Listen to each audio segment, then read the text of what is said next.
Shall we? Yeah. No, I cannot see myself. Welcome to our third Virtual Friday lecture series. And today, the title is Injuries Are the Best Teachers. We dive into the lessons learned by athletes and from athletes and how these help us to provide better care. Well, as you see, we have a stellar lineup of speakers this morning. I will introduce them as we move along. This is a live stream. A lot can go wrong. This is also a premiere for us. Even though it's live, the session will remain available after today. Having a live session is also much easier for you guys. The rules are simple. Just hang back, watch the show. And if you have any questions, comments or remarks, use the comment options in either Facebook or YouTube, whichever platform you are using. I see them here, and we use those for the discussions after each speaker. So each speaker will have around 15 to 20 minutes. That gives us around 5 minutes to 10 minutes for a discussion about the topics. So without further ado, I'd like to start the session by a personal note from an experienced athlete.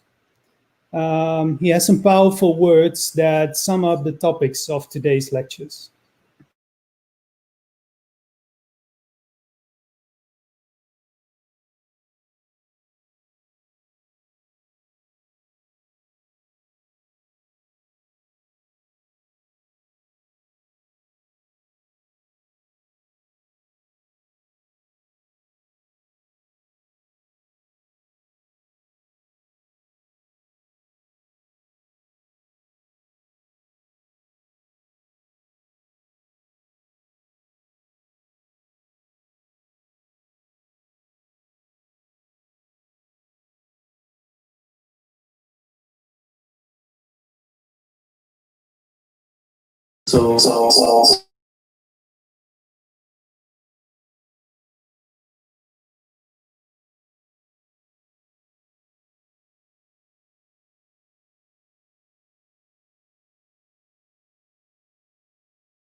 Mute.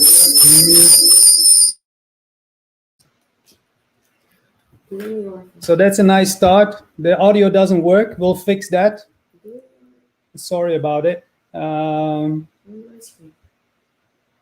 We'll have him later. Okay, so we'll do this later. Sorry for that. So I would like to introduce then the first speaker. I warned you guys already that some things may go wrong. Our first speaker today is Carline Bolling. Carline Bolling is a sports physiotherapist from Brazil, and she has worked 9 years as a physiotherapist within a elite level artistic and trampoline gymnast club. And she was a head therapist at Cirque du Soleil as well, the late Cirque du Soleil, unfortunately. She has a lot of experience in qualitative research, and she can guide us through most of her lessons learned. The screen is yours, Carol. Hello, good morning.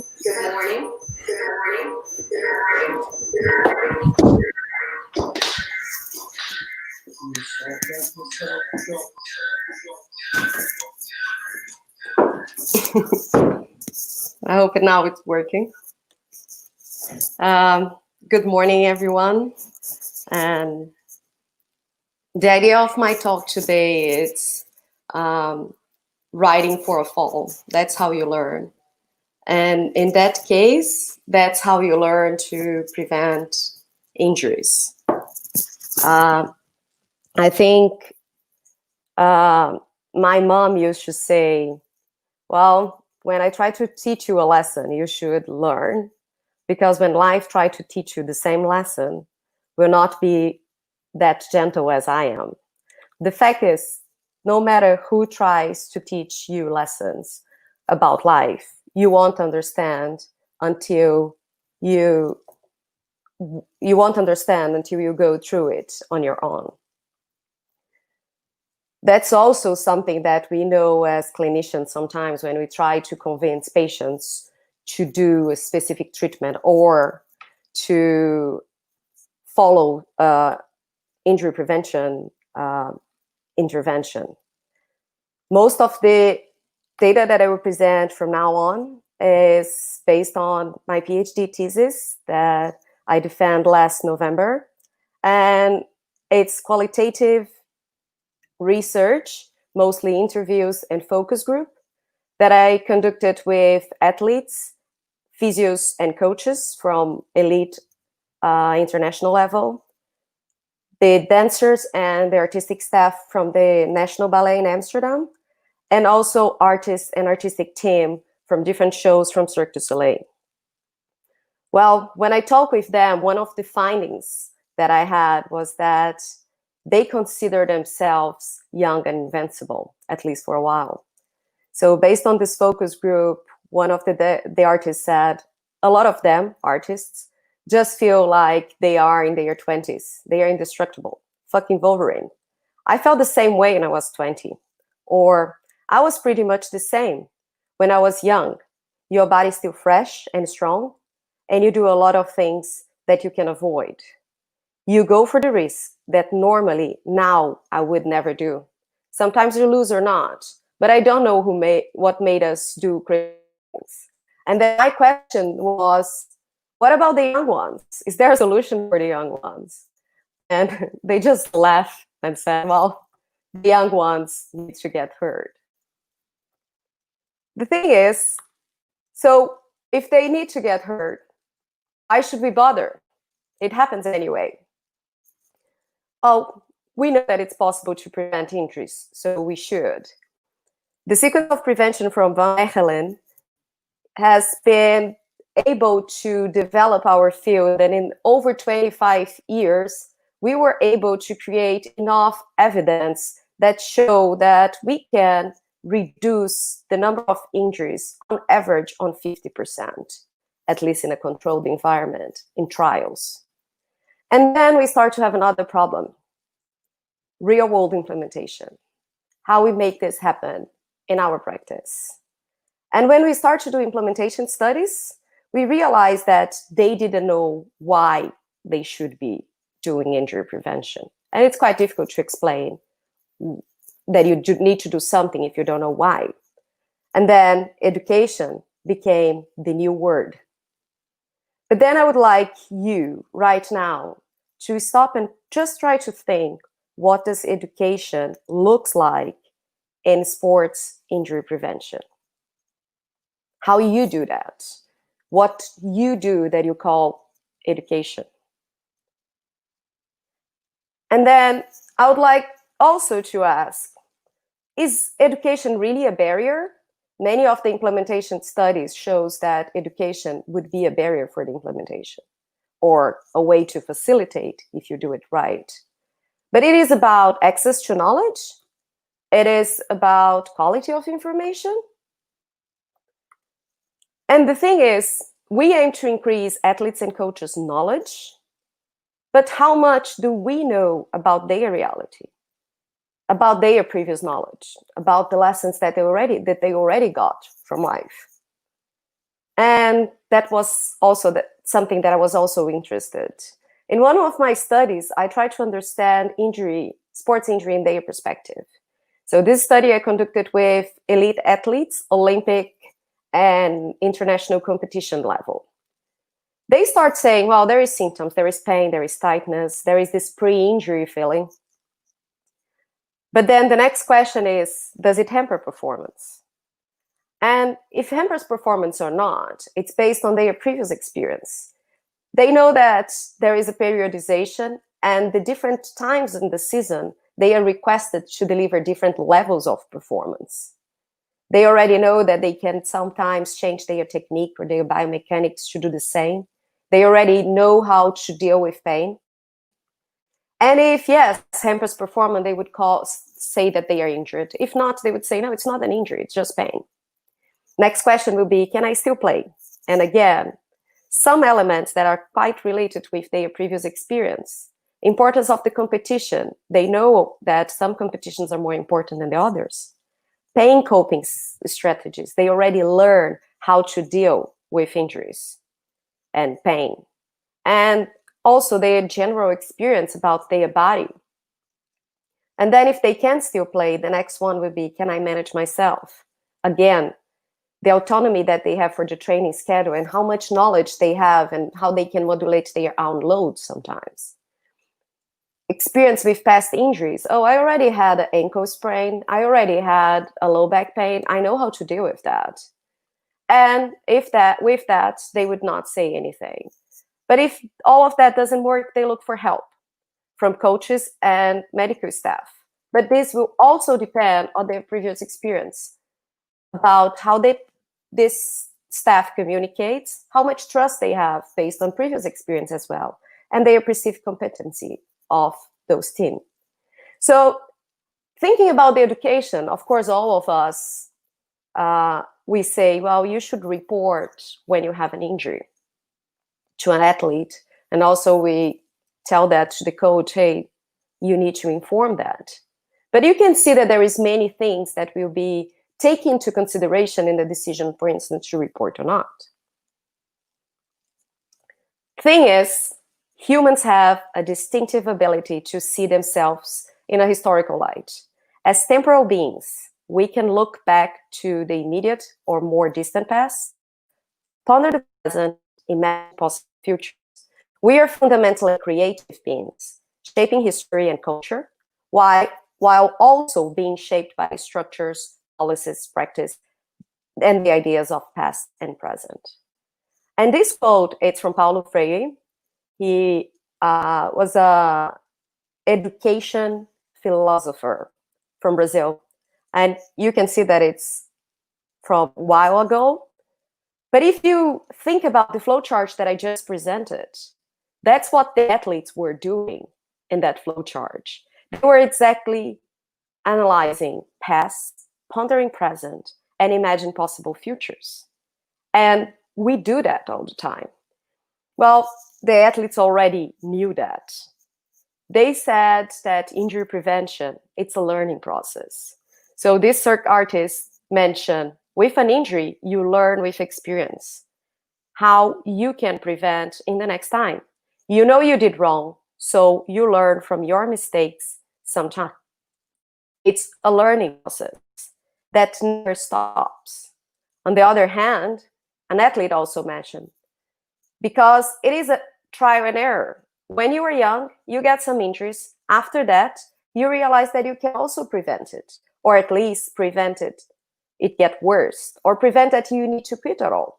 So I think along the way, you also learn how to catch it earlier. And sometimes you don't have to quit at all. But you just have to take one step back and you can continue on your initial level. And this dancer said, some of us know how to do it because we've been there before.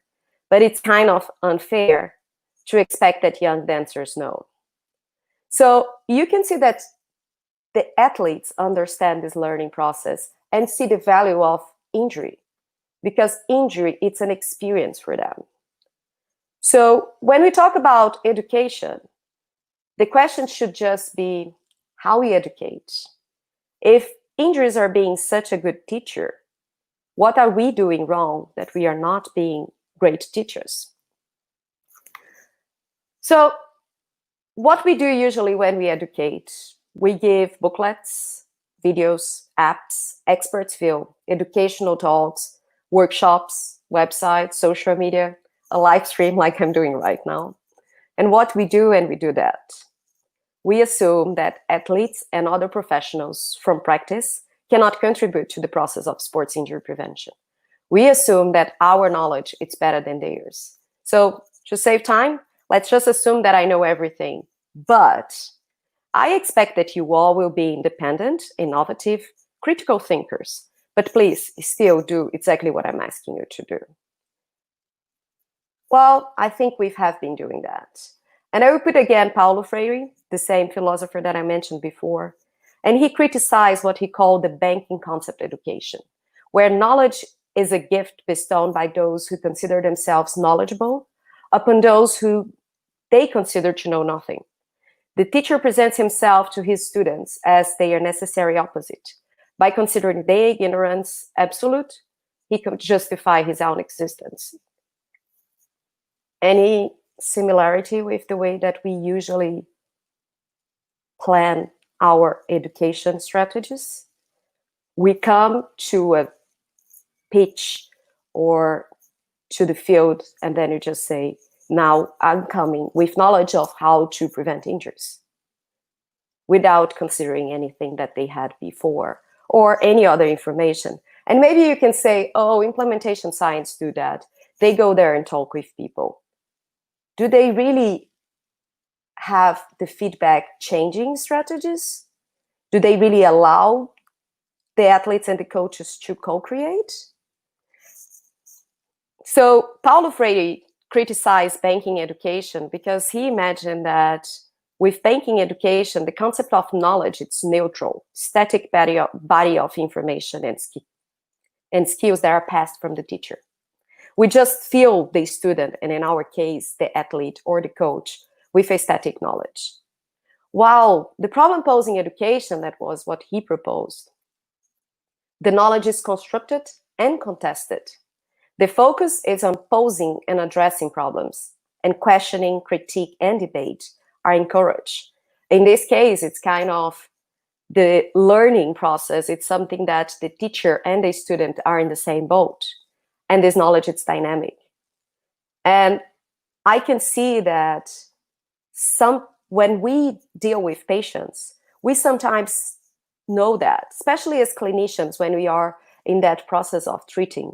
I have one quote from one of the CERC PMATs. There is like physiotherapists and athletic trainers from CERC. And he made his reflection, like, the young ones are more resilient. They recover fast, more strong and robust.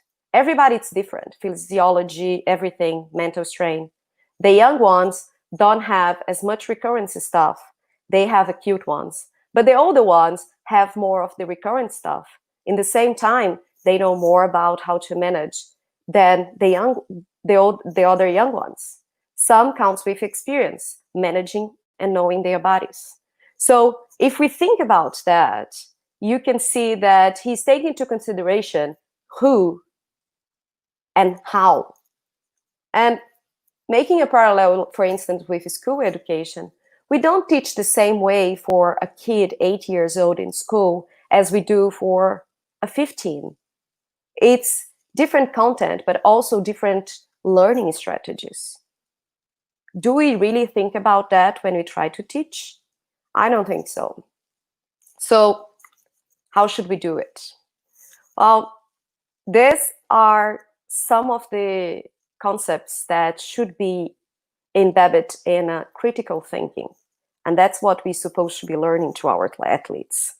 We are really good on that, providing them information. But then let's check the other ones. Why injuries are so good teachers? They allow them to reflect and analyze.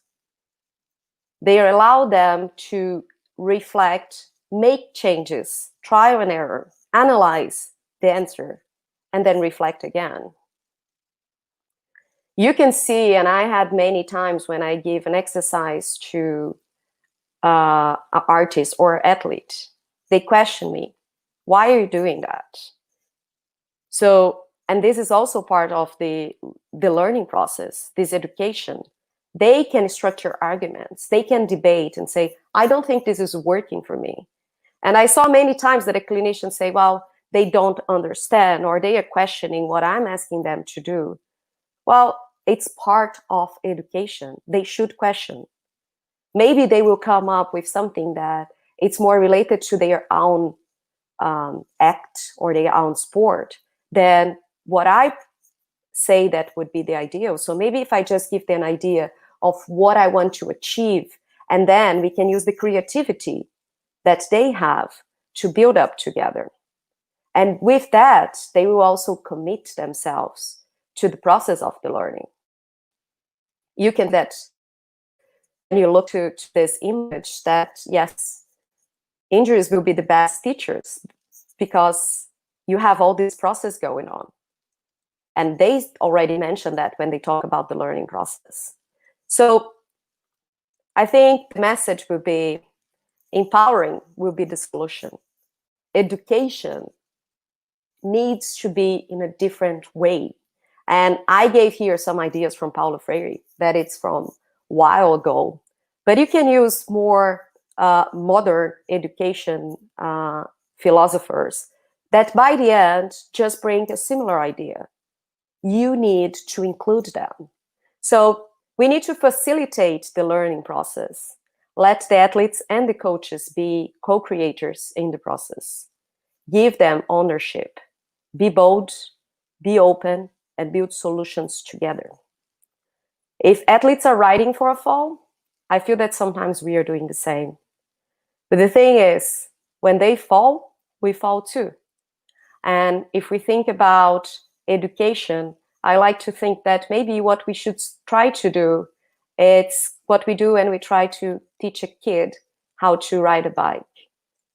We help them, we support them, but all that we want in the end, it's allow them to be independent riders. And I really don't think we are doing that, or not in a good way so far. Because education, it's not about the learning facts, it's about training the mind to think. And I think maybe that's how we should put our efforts in our injury prevention education. Thank you. And I'm open for questions. Thank you, Carlini. Really interesting thoughts. I'm looking straight at my partner in crime, Gino, here, who probably can walk away with some clinical messages from this. I saw him scribbling while you were talking. Maybe you have some questions, Gino? Yeah, I had quite some mind swings with Caroline's talk, actually, that I never got to hear like this in the full range. So thank you very much. Very inspiring. So what I did write down is lots of things. The first question that I was going to ask you is, who is then going to teach? But you gave the answer already, because the injury is really the teacher. Especially also when you said in your last sentences, like teaching a kid to ride a bike. So I suppose a controlled fall really sets things. So what about a virtual injury program? Yeah, I think I remember when I had a gymnast, I work as a gymnast, physio gymnast, and we used to have a workshop about pain with the kids that were 7 years old. And what we did, we had some athlete that was more experienced, and he would explain the different types of pain to just make the kids understand that maybe one pain, it's that pain that you should mention. The other pain, it's a pain after a really strong workout. So help them. Of course, it's not the same. They will need to experience that. But we can give some tools, like making the analogy with the riding a bike. They will fall anyway. Any kid will fall when they are learning to ride a bike. So the athletes will also have an injury. But maybe we should try to create a more safe fall for that. And I think that's what we are failing sometimes. We still believe that we can just deliver knowledge to them and just put information without really allowing them to question or to try to understand or to try to experience that. Yeah, very interesting. Was in a discussion yesterday with a former short track athlete, Margriete Schutter, and we discussed also actually with Vincent, who's coming on later. We discussed, do you ever think that an injury was accidental? So we interviewed about 25 of the athletes, and the answer was 100% no. So it's never accidental. So there's always the pre-injury phase that you also talked about. And actually, I felt very inspired. I thought, why did we never think about virtual reality and faking the injury with certain motions? And because you have, with all the analysis and the beautiful slide that you showed, the consequences of the injury and the ability of the injury to teach and to allow for reflection, etc. That might be a great thing to do. And it's also one of my interview questions was, what motivates you to do an injury, to follow an injury prevention strategy? And I got the answer from physios, from doctors, from artistic directors. For an athlete, what they need is to get injured. And they say that the most committed artists and athletes that do injury prevention, and you see that they take serious, it's because they experience an injury. And then that's what my question was, that for the artist was kind of a joke. What we do with the young ones? So I don't have answers yet, but I can imagine some things. But I don't think like maybe we will be able to teach in the best way. Maybe I like the idea to sometimes have more experienced athletes to mentor the young ones, to give that. When I do interviews, it's very common that athletes comment with me the power of social media. They follow big athletes on Instagram, and then they see that the athlete talk about the injury. Those things will be in some way, I imagine, for an athlete, almost like the social responsibility that they have to really give this message. It's great to play sports, but if you do injury prevention, you can change your story. And I hear that so many times when I interview the athletes, like how an injury changed the way that they deal and take care of their health. So it's just like an interesting thing that we need to try to explore and see how can we improve the way that we educate. And education, it's not information and providing knowledge. It's much more than that. Cool. Carlini, there's some interesting comments now coming in through the social media. People never thought about prevention as a teaching process, so that's a good message, I think, that is sticking here to people.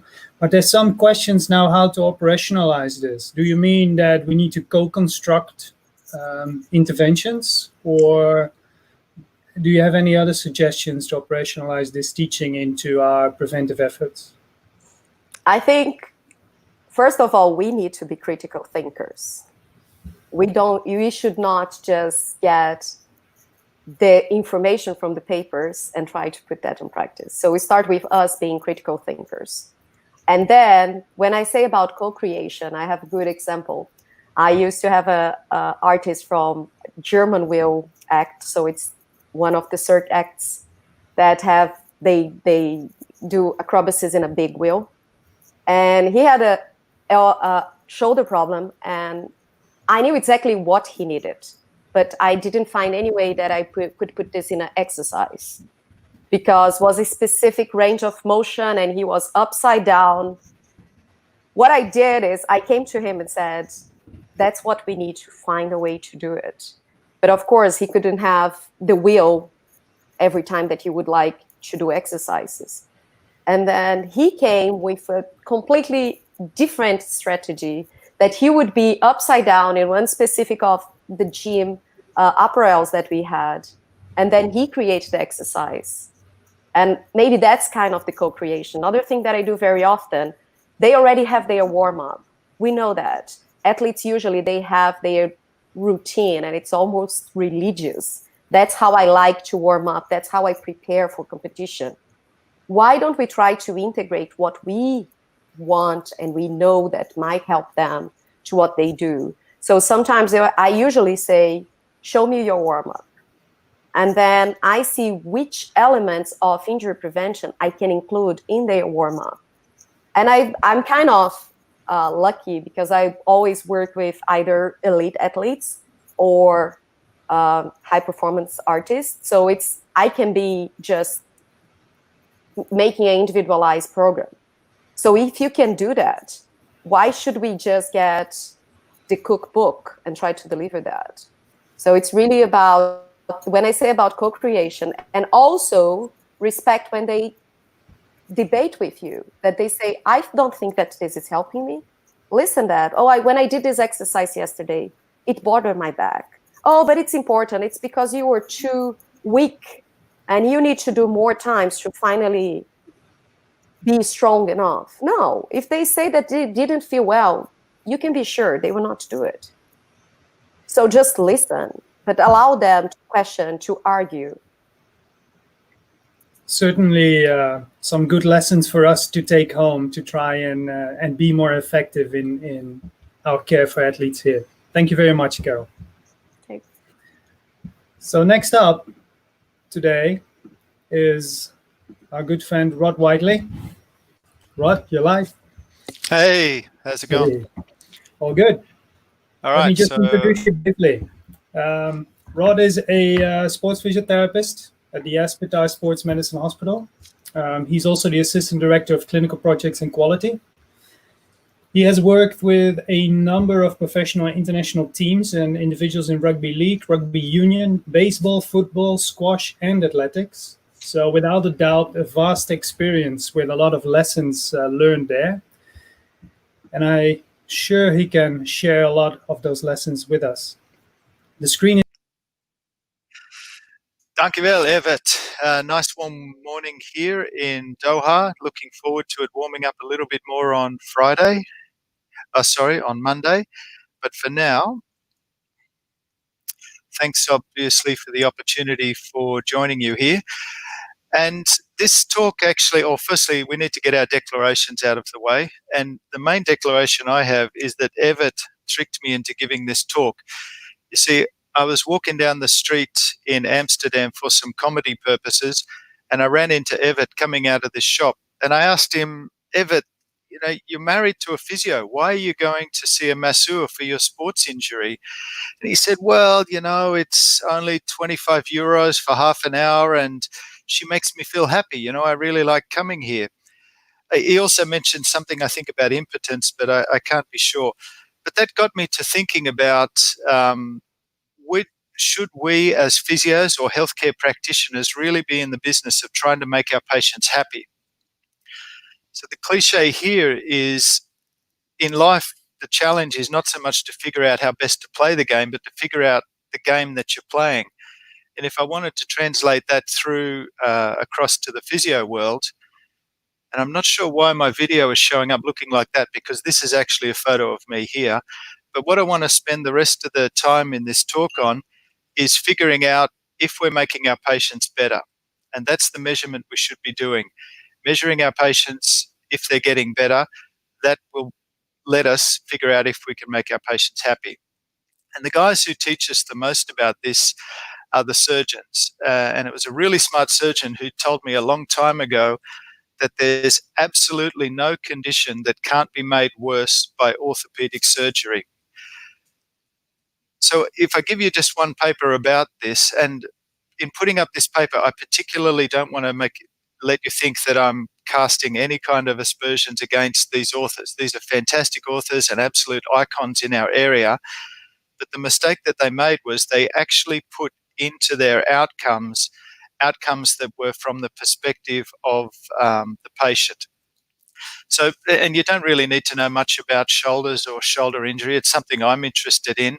But if you read the abstract for this paper and you were trying to recommend for a patient, should they have this particular procedure if something goes wrong with their shoulder, well, you'd say, look, it's 9 out of 10 times, it's excellent or good. But if you dig further into the details, they give away that only about 1 out of 8 of these guys got back to their same level that they were previously at a year later. So from the surgeon's perspective, or from the healthcare practitioner's perspective, this is a fantastic operation. But we shouldn't be thinking about this, in my opinion, from our perspective. It's about our patients and what their perspective is. So if we want to figure out about how to make our patients happy, the joke I like is this one that you can all read here, is don't start with happy. If we want to figure out about how to make our patients better, don't start from the point about figuring out about how to make them happy. Instead, we want to start with the why question.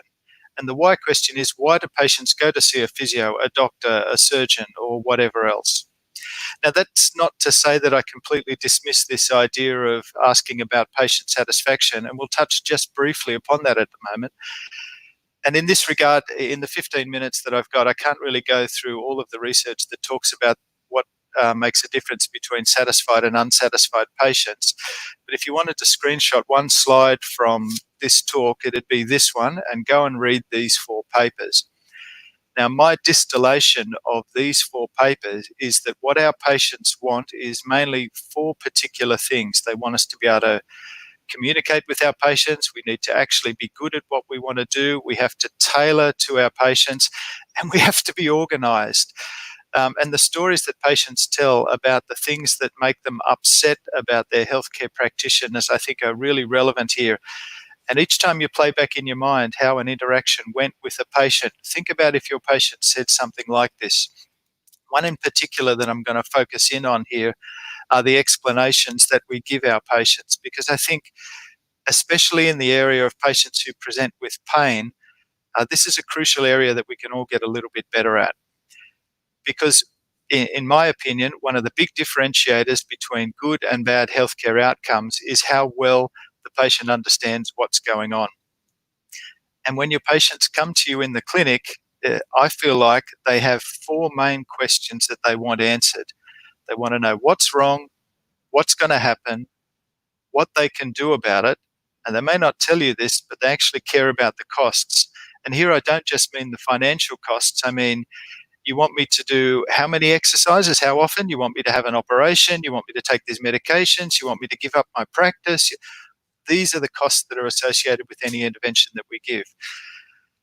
And so to make sure that your patients actually understand what's going on, the test that we call the Kieran O'Sullivan test now, because Kieran's a really humble guy and he gets really embarrassed about the fact that we've named this after him, is that at the end of, especially the end of your initial consultation, ask your patients for your benefit, not because you're trying to test them, what are you going to tell your friends and family is wrong with you and what you need to do about it?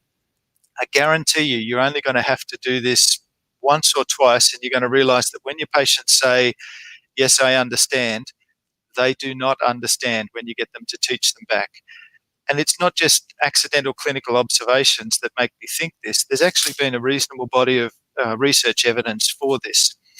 We take this paper from 10 years ago now, just simply asking patients to explain what terms that we commonly use. Now, I know this is in English and a lot of people here aren't native English speakers, but you'll have to trust me that a sprain or a strain are very common terms that we would use and say to our patient, well, you've sprained this ligament or you've strained this muscle, and yet only 2 in 5 of our patients understand what a strain is, and only perhaps 1 in 5 understand what a sprain is.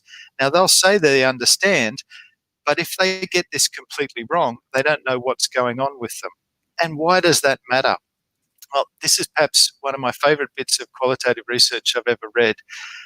In this study, these researchers, Karen Barker and this group, which is an open access paper, got a whole bunch of healthcare practitioners and their patients, and with everybody's permission, recorded the entire interaction for, if memory serves, it was an initial examination.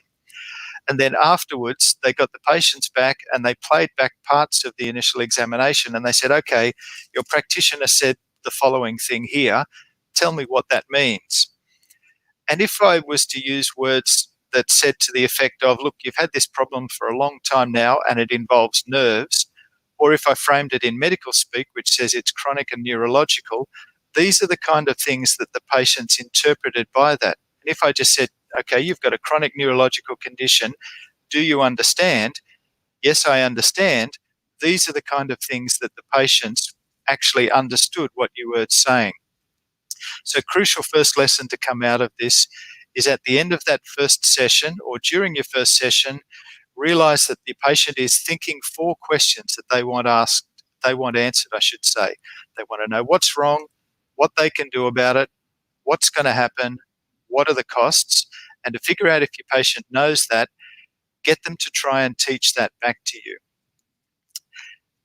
And one of the biggest changes, I think, in physiotherapy that I've certainly seen in my career, and I guess over the last 15, 20 years, is this understanding of the difference between pain and nociception and the interaction with tissue damage that Lorimer Moseley and Dave Butler have taught us. And in essence, if you agree with the premise that people feel this sensation of pain anytime they have an imbalance between their credible evidence of danger and credible evidence of safety, well, then we can really shift that by shifting their understanding. Since we're about halfway through, I'll just very quickly tell you about a case that a friend of mine. So we met this guy when we were in antenatal group, so that's about 20 years ago now, and he's called me up a couple of years ago. Here we go, 4 years ago. He's gone in for his annual medical examination for his work, and he happens to mention that he has a sore shoulder occasionally, but it's not really bothering him terribly much. The poor rush GP sends him off for an MRI, and the MRI does a fantastic job of scaring him. So when he reads the MRI report, he's now really worried, goes back to see his GP. What can I do about all these problems? The GP says, well, I'll send you off to see a surgeon, and the surgeon wants to operate on him. He now sends me an email and says, well, they've sent me to this surgeon, and I know that you did a bit of work with shoulders. Is this the best guy to do my shoulder operation? So we've had a bit of a chat backwards and forwards about it, and it turns out he doesn't have any pain anymore. He's doing all his training, doing all his work normally. He was going to basically get an operation on the basis of this MRI report. So literally all I did was try and explain to him, look, what's wrong with you is you've got some normal age-related changes. What's going to happen is if you're careful about this kind of thing and we make sure that you're doing sensible exercise, then basically this is not going to bother you terribly much and you'll carry these changes to your grave. And so what can you do about it? Well, let's just be sensible about your training and things, and that's not really going to cost you terribly much at all. And we got a good outcome out of that, in my opinion. Well, perhaps the surgeon wouldn't agree, but purely by explaining to the patient what's going on. Now, the pushback that I get from this approach often is that, look, I'm a Maitland-trained physio. I know my patients are getting better because I assess them, I do an intervention, and then I reassess them. And because they get better, I know that my interventions are working. So let's just have a little bit of a think for a moment about exactly what it is that we're assessing. And I feel like we commonly assess pain. That's pretty common thing that we deal with as physios and other healthcare practitioners. And if we're assessing pain, we've got two questions I think that we need to answer. Mostly we measure pain something like this, and so we might have 2 different patients who've come in on 5 different occasions, and we've asked them from 0 to 10 what their pain's like. We need to know how much of a change does this have to be before the patient is better, and how well can we compare pain from one session to the next session, or maybe pain from the start of treatment all the way out to the end of treatment. So for the rest of this talk, for the next 5 minutes, that's what I'm going to try and talk about.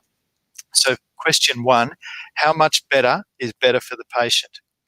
And in this regard, we've actually got quite a lot of research in this area, because it turns out physios are really good at delivering bullshit treatments to their patient that don't actually do anything. In the time we've got available, I'll just talk about one particular flavour of bullshit treatment that we do. And I'm going to frame this in terms of a really important paper that you might or might not be aware of, 20 years old now. They looked at people with neuropathy and they measured pain before and after interventions in our usual way, but sensibly they also asked their patients to just say on a scale of very much worse to very much better how much their pain, how much their problem had changed during the course of their treatment. And for this study, they had, as you can see here, a couple of thousand patients whose baseline pain started at 4, and some of those guys were as high as 9 out of 10. Now, obviously, if your pain is only 4 out of 10, then your pain can't drop by more than 4 out of 10. Whereas if you start off with baseline pain of 9 out of 10, you have to improve by about 7.5 out of 10 before you'll say you're very much improved. But these are the numbers we're looking at for the next little while. So let's go back to sticking needles into people. And people who do this tell me that neck and back pain is the really good thing that you can stick needles into people and make them feel better for. So they did a systematic review of about 8,000 patients in 48 studies with neck and low back pain. And depending on whether you're looking at the immediate 1 month or 3 months follow-up, sticking needles into people makes you feel better by about 1/3 to 3/4 of a point out of 10. So that's statistically significant, and you'll get it published. But if we ask how much better that is as far as patients are concerned, an improvement of about 1/3 to 3/4 out of 10 of pain, as far as patients are concerned, they're no better or maybe a little bit worse. Now, I'm not that interested in necks and backs because I don't know anything about them really. I'm interested in shoulders. So I go to the research about whether sticking needles into people makes pain up in this region any better. And so we get 7 people with doctorates who do a systematic review. They end up with 12 studies, and they basically find the same thing, that sticking needles into people makes you feel better 1 out of 10. By now, we should have learned that as far as patients are concerned, this is no better, or perhaps even a little bit worse. And yet in the conclusions, these authors have grade A recommendations. I don't know what grade A means, but it means probably I'd want to run out and do a course on sticking needles into people. So one of my main things I want to take out of this is that researchers need to figure out what actually works in the clinic. And in that regard, how much better is actually better for a patient. So if we go back and revisit our Farah paper from originally, because we're looking at just the raw change in scores there, if we bring those across to the raw change, there's a big amount of overlap. But if you adjust that to a percentage change in pain, then we can see that this is my analysis, not the original author's analysis, so take it with a grain of salt, that you can, if patient's pain is better by 1/4, 1/2, or 3/4, that's going to be a little bit, a fair bit, or very much improved. But clinically, what I actually do now is just ask our patients, are you the same, better, or worse? And if they're better, maybe ask them a little bit or a lot. And the reason for that is the second part of this question we were talking about, which is how well can you assess pain within one session, from one session to the next session, or from the first session out to the last session.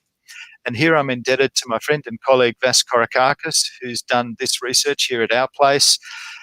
I don't mind you looking at this research, but this hasn't yet undergone peer review, so just realise that. What Vas did is with our patients over here in the West Expansion, with anybody with pain in the front of their knee when they stepped down, we basically replicated what Farah's study had done.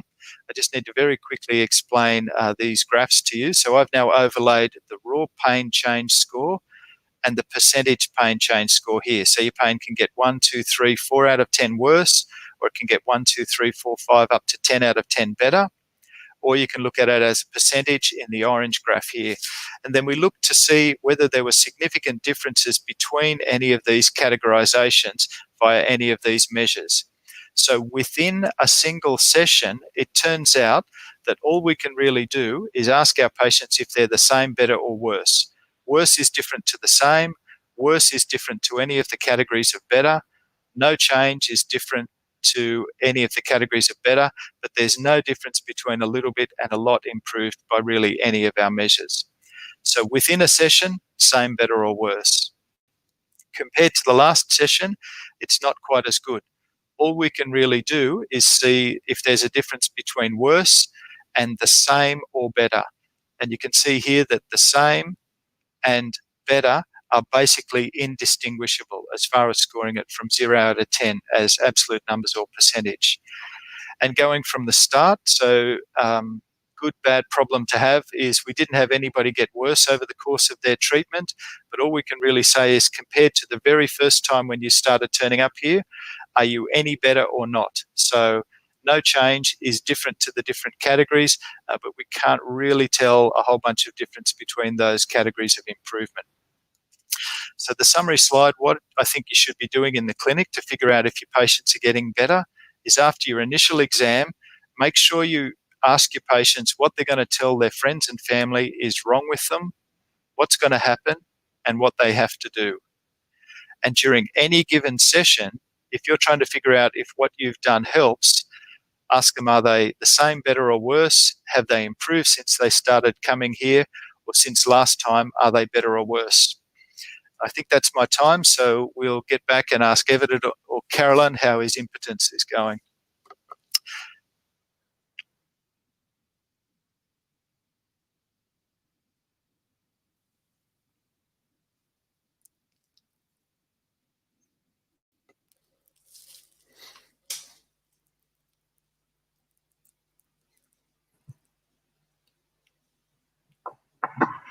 Everything okay? Rod, can you hear me? All right. That doesn't bode well, does it? A nice one. Is everything okay, Rob? Yeah, sorry, I'm finished. Ah, okay. So, And here we are waiting for the punchline. Oh, no, that was it. I just wanted to check how you're going with your sports blessures and your Harutval and your Impotenti and whatnot. Oh, I'm doing fine, Rod. Thank you. The massage helps. Very nice. Gino had a few questions, I heard. yeah. There's always a lot of questions. Are you able to understand me, Rod? Or at least to hear me? Understanding is another thing. But as an orthopedic surgeon, I'm used to that 80% what I say is either not recorded or just recorded as being not essential. Same goes for outpatient consultations. Huh? You said quite a lot about that. So I would also agree with you that in Perhaps Gino's internet's in trouble. Yeah. You can't hear him, I can't see him or hear him. but you can hear me. Okay. Yeah, perfect. Okay. Can we give it one more go, Gino? Yeah. Try it again. Or perhaps if you want to type it in the chat window, Gino. Yeah. Then I will. So compliance. So I'll make my compliance check in your workup. While you type, Gino, let me ask a question to Rod. Gino is asking about the compliance check in your workup for the patient on your last slide. Yep. It is not Yeah, on the so slide. in that regard, if the question is about, it's not in, oh, okay, checking for compliance. Got it. So whether they've actually done what you've asked them to do. Yeah, absolutely. Treatments don't work if you don't figure out if the patient isn't actually doing it or not. And it's not something that I address to you. And obviously it's a big problem with lots of our prevention programs and with our rehabilitation programs is whether the patients actually do the things that we've asked them to do or not. I guess I would say just in the same vein as figuring out whether they understand what's going on, you can get them to teach it back to you. But if you're asking them to do exercises or change movement strategies or whatever, then one of the things you can do there is get them to actually show you what it is they're doing in terms of exercises or changing their movement patterns. I just say be a little bit careful in the way that you do this. I know this is something I'm guilty of, is if patients aren't getting better, I take that as an insult, and I feel like I'm almost criticizing my patients for not getting better. Well, clearly it's not their fault. I've done something wrong if they're not getting better. So when they explain it back to you, and if they're not doing it exactly correctly, take that as a chance to figure out what it is you did wrong that meant that they didn't do the exercise correctly, or they haven't done it often enough, or they've made some mistake. What was it that we did incorrectly that stopped that compliance issue? And I've just seen, what about recording the consults in order? Yeah, absolutely. Look, with everybody's, so the question Gino's asked here is, what about recording your consults in order to upgrade the values of your consultations? The thing that really started me off down this path was in about 2007 or something, I went through the process of specialization as a specialist sports physio. And prior to then, I just worked by myself. I'd see my patients and that's it. All my patients get better because they tell me they get better. That kind of lie that we tell each other. And then suddenly we had to have other people watching our interactions with patients and giving us feedback afterwards. And it was absolutely the most powerful learning experience that I've ever had, because in my mind, everything is always going perfectly. Whereas if you get somebody else to come in and not be a fanboy and tell you how wonderful you are, of actually come in and say, look, you did this, I think that might have been a mistake, I think you could have improved here, or you could have done something else like that. That's where I really learnt that I understand what I'm saying, but my patients surely didn't have a clue. And unless I got them doing the stuff there in the clinic, there was no way that they were going to be doing this correctly later. So I think that's a really important thing for us to do. Rod, can I ask, if I listen to your story, you're kind of flipping the argument around. It's not what we should do for the patient or what we want to do for the patient, but it's what the patient wants us to do. So basically, it's more of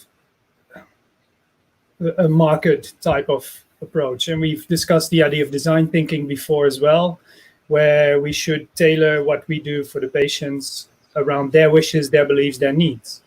Isn't there then maybe an upward cycle also when we talk about compliance, that if we provide better care, if we listen better, that they are more inclined to actually do what we tell them is best for them? Yeah, absolutely. And that's where this discussion grew out of, Evid, as you know. This whole notion of design thinking, it sounds like the most obvious thing in the world, that all of these companies have made big gains by simply thinking, hey, what is it our customers actually want? Rather than giving them what we think they want, go and find out from our customers. It seems like the most obvious thing in the world. But, the examples, hopefully, that I gave of our researchers measure pain, whether it gets statistically significantly better on a scale of 0 to 10. Therefore, they are significantly better. No one thought to go and ask the patients, do you think you're better or worse? And it turns out pain improving by half, 1 out of 10. Patients think they're the same or worse. So we need to reframe this from the patient's perspective, both in terms of are they getting better, what it is exactly they want out of our interactions. So I gave a couple of examples there of the things that patients may not tell you, but these are common questions that they want to find out with their interactions with healthcare practitioners. So reframe your care around that rather than you've got whatever problem, I'm going to give you dry needling, or I'm going to give you massage, or I'm going to manipulate your back because that's what I'm good at doing. And if you get better, well, that's nice. But we need to figure out what it is that the patients want from these interactions. We laugh, we make jokes at surgeons' expense, of course, and I know that Gino can take a joke, but saying that they see everything as a hammer because the only tool they've got is a nail. Well, we're just as bad. The patient walks in the door and we want to jam them into our kind of treatment box rather than trying to figure out what truly does this patient need, what would actually make them better. And that's where I think the distinction between trying to make your patients better and make your patients happy, because making your patients happy is a race to the bottom. You go to your hairdresser, go and get a massage, that'll make you happy. But will it improve your stress fracture or will it improve your muscle injury? That's the thing that we can actually add value to and that your hairdresser can't do. Yeah, now we're making jokes of orthopedic surgeons and you're making jokes of your own profession, physiotherapy. But I think me as an injury prevention advocate, I make the same mistakes. Like if you saw in the previous speaker, Carlini Bolling, she had that flow chart about injury definition, for instance.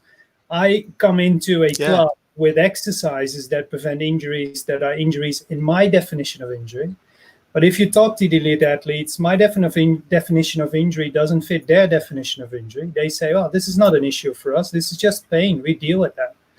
So listening to your end users in any level of sports medical care, whether it's prevention or care, I think it's of utmost importance. Yes. Gino is asking one final question before we move to our next speaker about the placebo effect.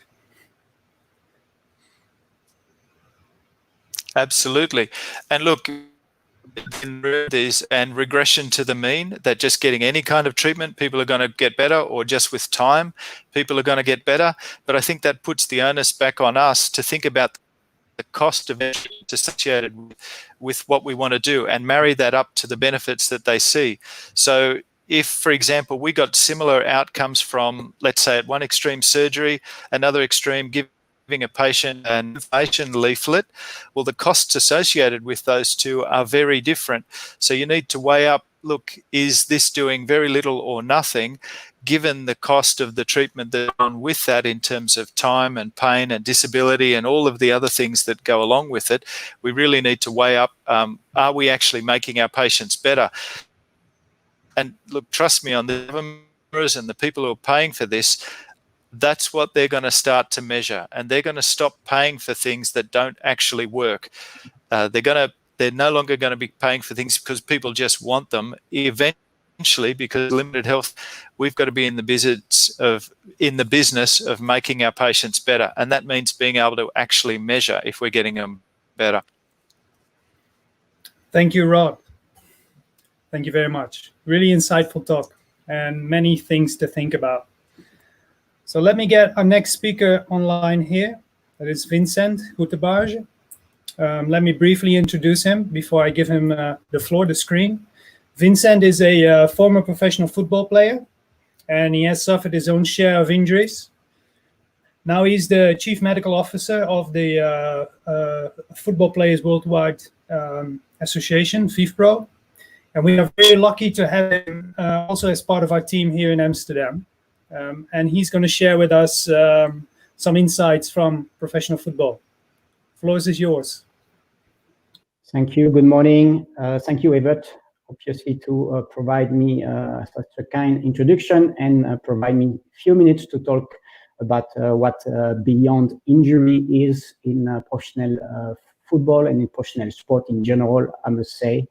I'm not going to talk a lot in the next 20-25 minutes because you can see the second part of my title, Athlete Voice. Well, in the past 2-3 weeks, I did talk to two retired professional footballer.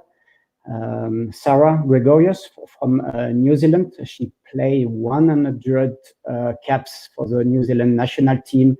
She participated to 3 World Cup and twice to Olympic Games. She even won with Liverpool the FA Cup. So great curriculum.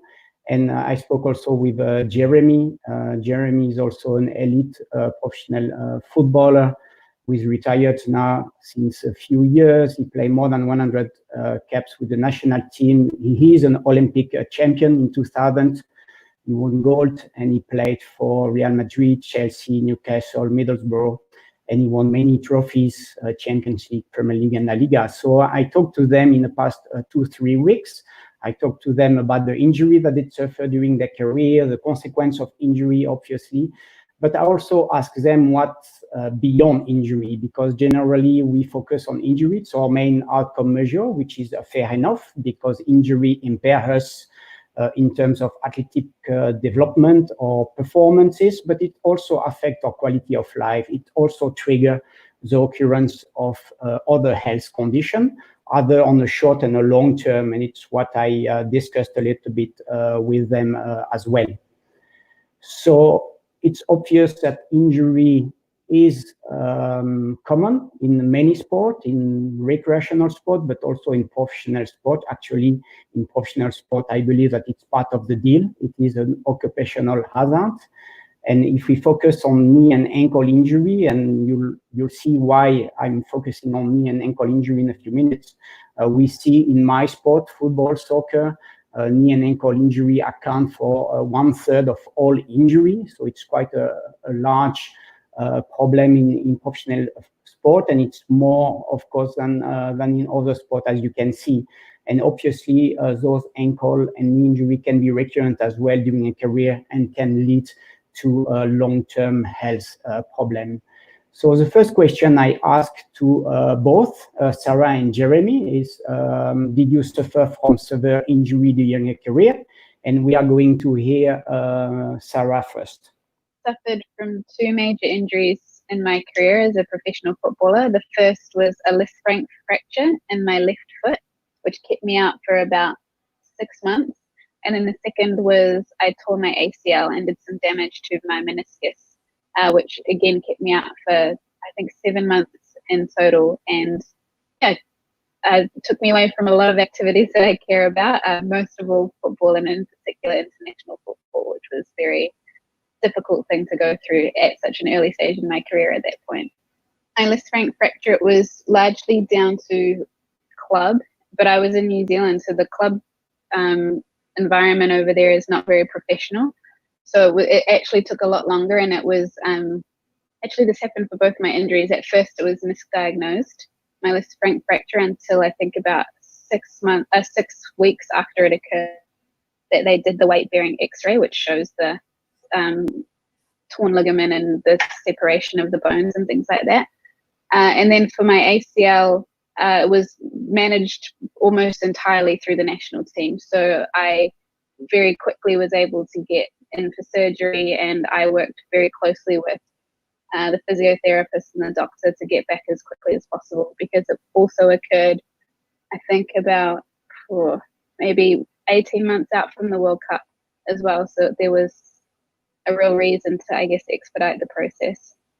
I actually think that if I hadn't had those injuries so early on, my career wouldn't have been as long as it was. I ended up playing for the national team for 10 years, and this occurred in year 1 of my career. So before I had even really had the opportunity to make a proper debut.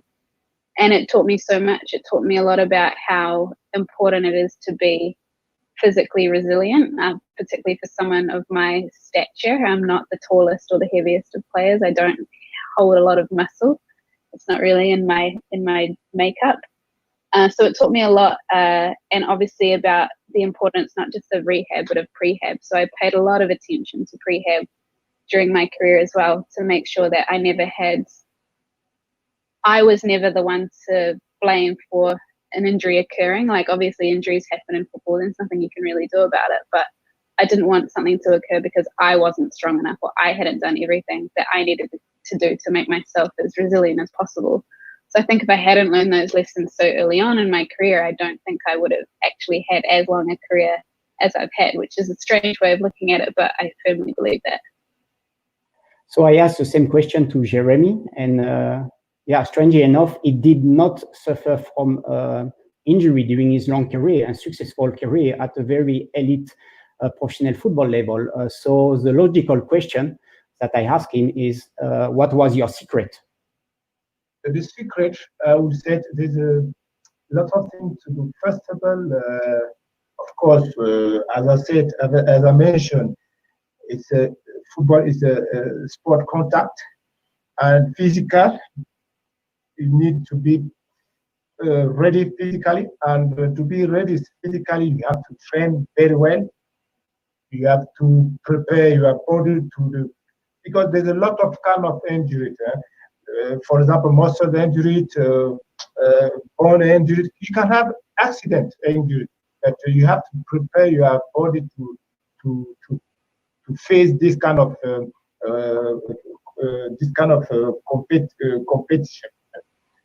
And then you also have to look after your body. Clubs have understand that it's important that the athlete should look after himself. Also the clubs. What is the duty of the club? The club have to explain their athlete what to eat, how to prepare.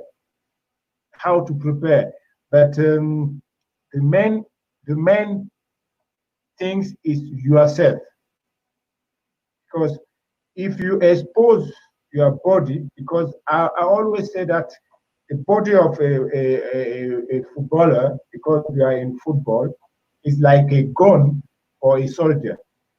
So you have to prepare that very well before you go to compete, by taking care of yourself, by listening to your coach physically, mentally.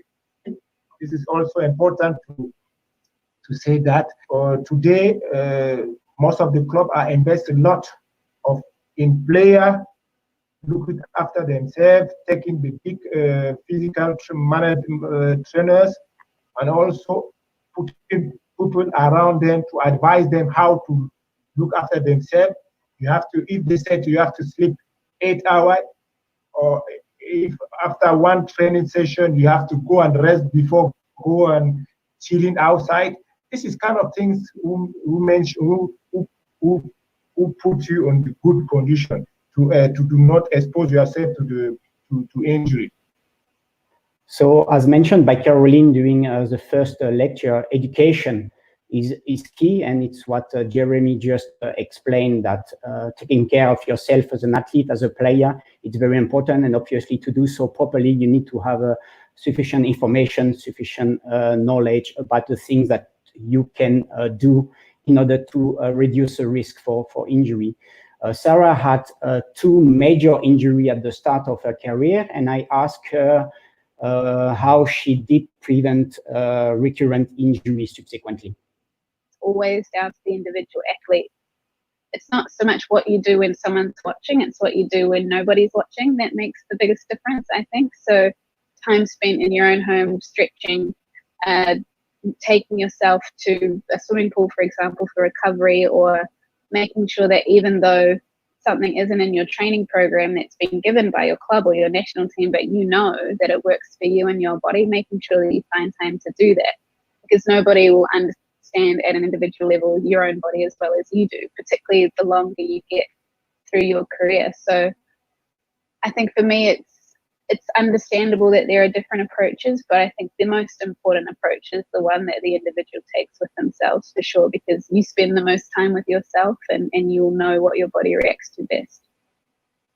Well, again, education, but also self-reflection. It's something that should be developed through a career in sport, in elite sport, and any occupational career, of course. If you talk with active or retired athletes from different sport disciplines, what's beyond injury and what kind of health condition might be triggered by the occurrence of a severe injury during a career, most of them are going to mention mental health symptoms. Mental health symptoms has been a little bit more on the forefront in the past year, so more active and retired athletes are feeling free to talk about their struggle, about their mental health problem that they have, either during and after the career. And it's by far more easy to talk about it when you are retired than during your career. But nevertheless, you see a huge evolution in the past 5 years. And there is an increasing number of athletes who spoke about it. You hear that in the media. And this increasing number of athletes was one of the reasons why the IOC developed the first consensus statement on mental health in elite athletes. It was published in June 2019, so 1 year ago, in the British Journal of Sport Medicine. Actually, 2 issues were devoted to mental health in elite athletes, because we did develop many sub-papers, meta-analysis, systematic review, and narrative review. And within the consensus statement, it is clearly noted that severe, significant time loss injury are one of the main stressors likely to induce mental health symptoms in elite sport. It's an obvious one. Athletes who are severely injured, who cannot train, cannot compete for weeks or months, obviously have different kind of responses. Loss of identity, because you are not such an elite athlete at that period. You are someone who is feeling ashamed to be injured and to be on the sideline. Obviously, you can get depressed, sleep problem, anxiety, and nutrition is also a big issue when you are, for instance, not able to train. You will need to have the education in order to adapt your nutrition regime. So it's a big stressor. So when you are exposed with an athlete with a severe time loss injury, obviously you need to look beyond and you need to check with him or with her mental health. One of our Amsterdam PhD students, Ozgo Kilic, did work with 2 sets of data, 2 prospective cohort studies that we did, Gino and I, in professional football and professional rugby. And Ozgo found that, for instance, professional footballers who were severely injured were up to 7 times more likely to report mental health symptoms subsequently than those that were not injured. So we had, of course, some evidence that severe significant injury were a trigger for mental health symptoms, but Ozgo found also some objective data about that, which is very good. So let's hear about that. Mental health is very important, but I would not say it is a taboo. I would say people don't talk a lot about that, and I think it is very important that people talk about that. Let me tell you what it is. If mentally you are not ready, it will affect your body straight away. let me take you an example. You get an injury because football for many footballers are passion. They love to practice football. They love to do football. When he get injured, obviously that injury would take him out of the ground. It will take him out of what he loved to do. He will take it out of his passion. So it can affect him mentally, and the problem can happen that he will be affected because he will miss him playing, he will miss him doing what he loves. But some of players, because they've been affected mentally, to coming back, it causes a lot of problems who affect their performances.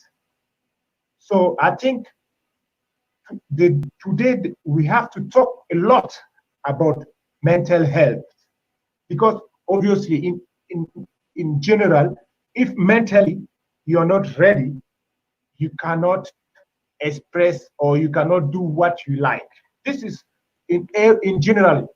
So it happened in football. When a player, I've saw a lot of players getting big injuries, but they've been affected mentally. But to coming back, why they affect mentally? Because they don't practice or they are not doing what they love. And the consequences is that it could affect their returning to what they love, because they could not. I will how to describe that. You know, the letter U. The letter U. When you get injury, mentally you go down like that. And then there's this, why you go down? Because obviously you're not doing what you like, or you're not practicing football because you are in football. And then there's a stage that he goes like that. That stage is very important. You should be surround yourself with people who will help you, who will give you good advice that no, you will coming back. And then to coming back, this is the other side of you, that now you will fight to come back to your level. That is another crucial moment. So I think mental health, it is very, very important for footballers, or in general, I said, in sport or in life. So obviously mental health symptom can occur during a career, but also on the long term after the career. We plan with the Amsterdam team to have a particular Friday lecture series about mental health symptom in elite sport. I think it will be planned on the first Friday in November, so you will be able to hear more information about it in a couple of months. If you talk with retired athletes about what's being an injury once they retired from the sport, obviously they are talking about physical pain, physical impairment, and especially about osteoarthritis. You all know this progressive cartilage degeneration that cannot be cured. Obviously, you can prevent the worsening of the symptom and impairment, but you don't have the gold solution right now. And we know that traumatic injury is one of the risk factors to have osteoarthritis. A particularity in retired professional athlete is that those are exposed to osteoarthritis quite early in age by comparison to the general population. You can see in the figure, for instance, this risk profile that was defined last year by Jackie Whittaker. You can see a few elements are definitely in the life of any elite or professional athlete. Obviously, the injury and the re-injury, the surgery, early return to sport. They all want, obviously, to return to sport yesterday rather than today or tomorrow. Some beliefs and unrealistic expectation, which is from the athlete perspective, but also from the entourage. So the coach and the expectation of the coach need to be managed as well. So we know that retired athletes are approximately 4 to 6 times more likely to have knee osteoarthritis by comparison to the general population, and they are also more likely to have a knee arthroplasty as well post-career. And another Amsterdam PhD student, Liam Paget, just published 10 days ago his work on ankle osteoarthritis in retired professional football and rugby player, and he did find a higher prevalence of ankle osteoarthritis by comparison to general population, and he obviously found a relationship between severe significant ankle injury during a career and long-term osteoarthritis problem in the ankle joint in both sport, football and rugby. So it is a problem. And my question that I asked to both Sarah and Jeremy was how their health was since they are retired from professional football. I do notice things. I think even while I was still playing, particularly with my foot, because with the injury in my foot, obviously there's not a lot of blood circulation, a lot of scar tissue around that injury. And I had an MRI a few years ago, and it picked up a little bit of osteoarthritis in there too. And I think I'm prepared for that to not really get better, but certainly get worse. And for my knee, I mean, I don't wake up, like there is no like constant feeling of pain, but certainly I am careful now with how much running I do. I try to intersperse cardio activity with like biking and to make sure that I'm not putting too much load through my joints, because I do really enjoy running, but I have to be careful about it. And yeah, they make funny noises. You know, that kind of classic kind of crunchiness when you try and if I sit cross-legged for too long, or if I like am squatting down to pick something off the ground, it's pretty unpleasant, and it's quite a loud noise sometimes. So I think it's only going to get worse, but I think I'm hopeful that it'll never get to the point where it's not manageable, because I am very careful with it, and I've been very aware of it for some time, and I'm just hopeful that it doesn't sort of get in the way of quality of life, but I don't think it will be, because I've been pretty aware of it so far, and I don't plan on ignoring it and letting it get any worse without having some say in it first. Well, I would say I've been doing football, I would say almost all my life, and all my entire life when I was young. So it became like a drug. So then naturally, my body have used to make some effort. And when I hung up my boots, I was really missing a lot. The first thing, again, mentally, I have to mention that it was not easy for me, because can you imagine, as I said, you've been doing something all your life, and then suddenly you have to quit. You have to stop doing it. It became very difficult for me. I was saying to someone that this is what happened to me. I was dreaming that the next tomorrow I will play, you know, and then wake up like that is not the case. This is kind of problem I had mentally. Coming back to your point, your question that you have touched, what is my secret? How do I keep myself? Again, as I said, I've been doing sport every time. Now my body gets used to that, and then until now, I still want to do that.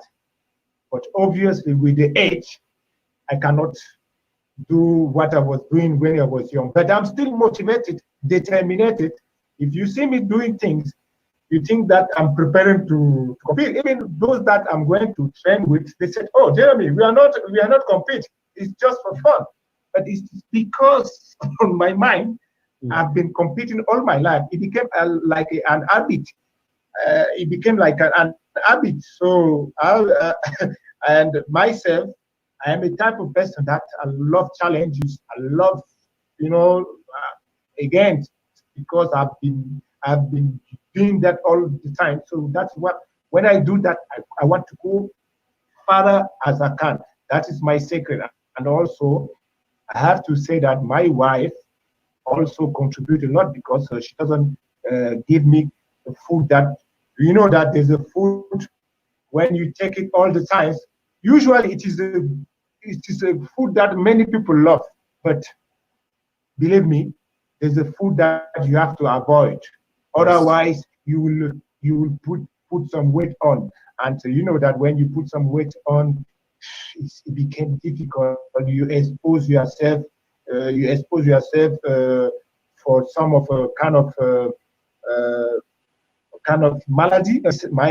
My goal today is to try to look after myself, try to be fit. Obviously, it is with my age, I cannot go like I want, but I still look after myself. But Great.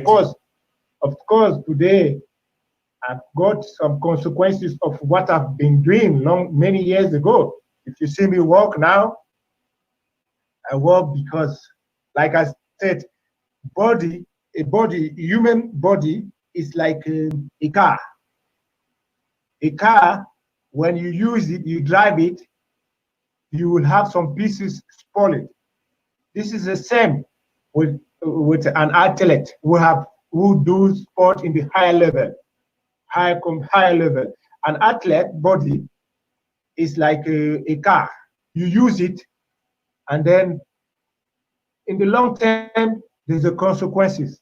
You will have some organs that you need to you have used it, and then you cannot you will have some consequences. So obviously, osteoarthritis on the long term might be an occupational hazard for all professional athletes, depending obviously on the sport discipline and the health history of the athlete and what he or she does to keep an active life post-career. This is also a very interesting topic that we will try to put on the agenda in the future Friday lecture series. We don't have a date yet, but that might be coming back. So to sum up, despite all the preventive injury exercises that we have, proper education, obviously you cannot put injury risk at zero, especially in elite and professional sport. I believe that it's part of the deal. And the only thing that you can do is to try to do the best in order to reduce the risk as much as possible, but sooner or later this injury might occur. When a severe injury and related surgery occur in the life of an athlete, you should look beyond the injury, especially mental health symptoms is one of the acute consequence of a severe injury. And therefore, you need to have an interdisciplinary team, and which include obviously a mental health professional, such as a psychiatrist or clinical psychologist. And you need to know that on the long term, obviously, severe injuries that are recurrent and many injuries, for instance, in a particular joint, is likely to increase the risk for joint pain and joint impairment, and that might also affect quality of life. Again, both topic, mental health symptoms and osteoarthritis, will be on the agenda in the future by Friday's lecture series. That's all. Thank you very much, Vincent. Let me also get Gino here on the call.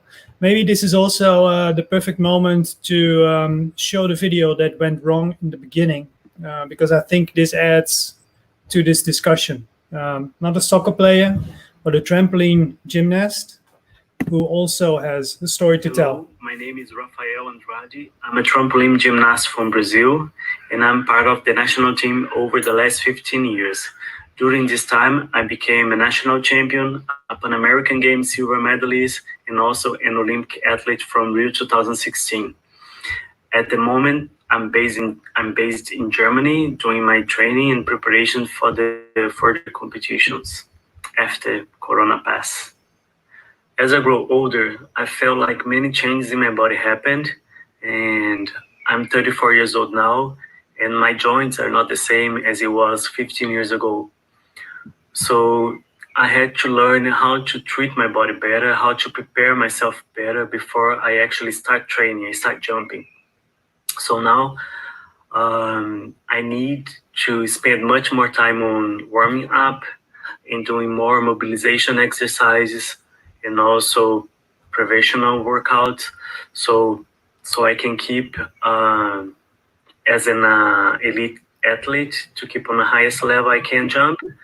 So, but if I don't do this before, the consequences shows up right on the next stage. When I was younger, I never needed to pay so much attention about this matter of injury prevention because we didn't have a physiotherapy in our gym. We didn't have much information about this. So physiotherapy for us, it was more about helping to fix a problem than prevent a problem. Also, I'm a bit lucky that I never had any major injury in my body. So I never needed long sessions of physiotherapy ever. And to get to the point where I am now, much more patience about the process of healing of my body, the process of recovering. It's still a big challenge to my mind to allow this happen. But I know that in order to have better days on trampoline than struggle days, I need to focus on let my body stronger and having also days off as part of the training. I'm glad for having this opportunity to share my experience with you all, and thank you for listening to me. Bye-bye.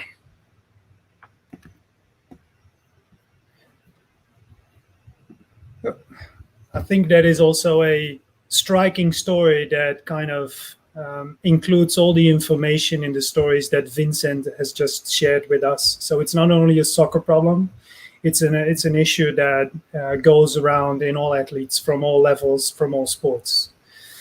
Given time, I think we have room for one question. Gino, you had one. Yeah, I think, I don't know if Vincent hears me because he's wearing the headphones. Do you hear me, Vince? Yes. So, as everybody knows, you're a former athlete yourself, and whilst you still look young, you turn 45 pretty fast, maybe even this August. So I was wondering, what if I would ask the same questions that you asked the two exceptional athletes that we watch in the videos, what would be your answer on what did you learn from the injuries that you conceived yourself? Well, even if I was very well prepared, injury occurred sometimes, and the least that you can do is to put all your effort in what you can control. But there are a few factors that you cannot control. For instance, a duel with an opponent. But at least you need to invest yourself and gather the information you need in order to perform better, to train better, to live better, to have a proper sleep hygiene, good nutrition. And I concur totally with Sarah and Jeremy, but especially Sarah. I think on another level, the level of self-reflection that she shows, and also what she said when, okay, as an athlete, you know your body the best. And I think it's what we do in elite sport. We have a tailored individual approach when it comes to the guidance and the medical care of an athlete. And this should be the key, and the athlete should be, of course, in the center of such a process. So you need to be critical as an athlete, I believe, and not just follow what the coach is saying, but be critically asking questions, and also to the surgeon and also to the scientists and the big professors as you two guys, so that we can all make things better in the future. But as an athlete, you need to have your mind ready. You need to be critical and invest time to be educated, as it was mentioned by Caroline during the first lecture. Thank you, Vincent. I think ties really well together. So without further ado, I'd like to introduce our last speaker of today. It's Marliese Badenhorst. Hi, Marliese. Hello. Can you hear us? Yes, she can. I can. Marliese is a physiotherapist, licensed physiotherapist from South Africa. She did her PhD on catastrophic injuries in rugby, and now she's a postdoc at Stellenbosch University, if I'm not mistaken. The floor is yours, Marlies. Hello, everyone. Yes, and thank you for this opportunity to share some of what I've learned. So I'll share mostly some of the stories from my PhD. So I'll just give you a bit of background first. So this work formed part of my PhD. It was specifically concerned with spinal cord injuries in rugby. Now, spinal cord injuries form the largest proportion of rugby-related catastrophic injuries, and there's also a strong focus on preventing these injuries in rugby, and also in our national rugby safety program, BoxSmart. But we don't know as much about the context in which these injuries occur and also the players who sustain them. So the aim of my PhD was to investigate the risk and the immediate management and the quality of life of persons with rugby-related spinal cord injury in South Africa. And in South Africa, there's a very special non-profit organization called the Players Fund, who provide assistance in many forms to these players. So together with BoxSmart, they were important facilitators of this research. So at the time I did this study, there were 113 rugby-related spinal cord injured players on the database. And I traveled around and interviewed 90 of these players. So I was in the really fortunate position that I could really take time to listen to the player's perspective within each of these three phases, both in the injury incident, in the management of the injury, and also their perspectives of living with the injury. So I'll try and share today what I learned and what I think some of the important lessons for both how we do research and also the implication for clinical practice can be by using some of the findings as examples. Now, in catastrophic injuries in rugby specifically, injury incidents and biomechanical studies and studies around the prevention programs are really important, as this helps us to focus our interventions and also to see if prevention programs or law changes and so forth are effective. So in my study also, I compared catastrophic injury rates between provincial unions or rugby regions of our country over an 8-year period, which was also very important for our own injury prevention program, as it showed that all the provinces do not necessarily have the same level of risk. And we need to consider this because the same injury prevention program is rolled out across all 14 provinces, but it appears that some provinces perhaps need tailored interventions. So I think this is the point where I realized that numbers can, although they tell a very important part of the story, they can only tell us one part of the story. It also needs a real understanding of what makes these areas or provinces different, which I didn't get to do as part of my study. So I was left in a way with a bit of an outsider's perspective. So in the subsequent sections of my study, though, where I considered the player's perspective of the injury, this became really valuable in shifting the focus to get more of that insider's perspective on why and how these injuries happen. I think we've realized now that injuries are rather complex. I saw Natalia on the chat earlier. She's also in the room. The multifactorial complex nature of sports injuries arises not only from the linear interaction between isolated and predictive factors, but from the complex interaction among a web of determinants. So we have to actively look for the bigger picture. This little image here is just one section of one of my favorite Miro paintings, but it doesn't have much of an effect when we can see so little of it. And I feel that quantitative research shows us some part of the picture, maybe even a little bit blurry, but by adding the player's voice and by really listening, we have a chance to expand and to see much more. And that's when these injuries really start to teach us what they are about. So with regards to the actual injury, seeing the bigger picture could mean adding context or considering different influences or contributing factors, all that may play a role. In terms of the injuries that these players sustain in my study, 3 things really stuck with me that I think is valuable for injury prevention.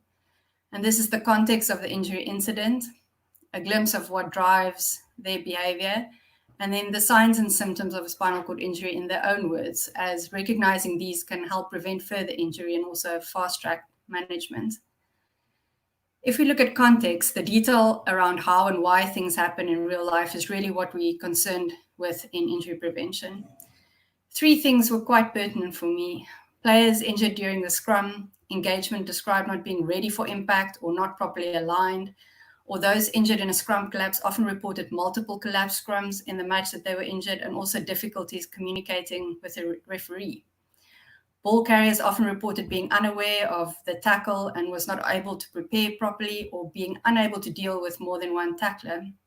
And a number of these players were playing in unaccustomed playing positions. So, for example, the coach would place them in the scrum for the very first time in a game as there were no other substitutes. Or then lastly, the weekend warrior, the guys who were unconditioned or had even stopped playing for a bit, but was called in the last minute to come and stand in for the game. The player's voice in what drives behavior, I think, is perhaps one of the most important lessons that I learned. Players describe knowing the dangers or knowing what the right thing is to do, but this knowledge is at times overridden by a stronger driver, like the pressure to perform or to win. We need to gain a better understanding of some of these drivers in our players and also in our coaches. So from the literature in concussion reporting, we know that having knowledge about concussion can help players to report their suspected concussions, but it's not a direct predictor of behavior, that they will actually report the concussion or the suspected concussion. Instead, here attitudes and social norms have a much greater influence. Wanting to play no matter what, or not wanting to let their team down, is one of those overriding drivers. And these attitudes do not necessarily change with education always. As the player says in that second speech bubble on the slide, he knows his neck was in the wrong place when he made the tackle. But in his case, he felt that a dangerous tackle was worth a risk to stop his opponent. So the social norms or the influences or the team culture from the coach and the teammates, that's something we can't ignore.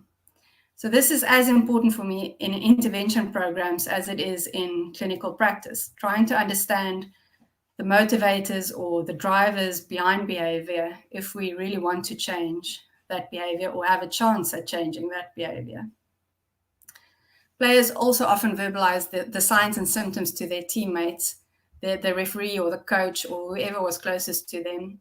And this was signs such as the immediate inability to move, or intense burning or buzzing sensations, and feeling like their limbs were in awkward positions, so experiencing proprioceptive disturbances. But what was really interesting for me here was how they described what they told their teammates and the people around them, and the confusion of the subsequent actions.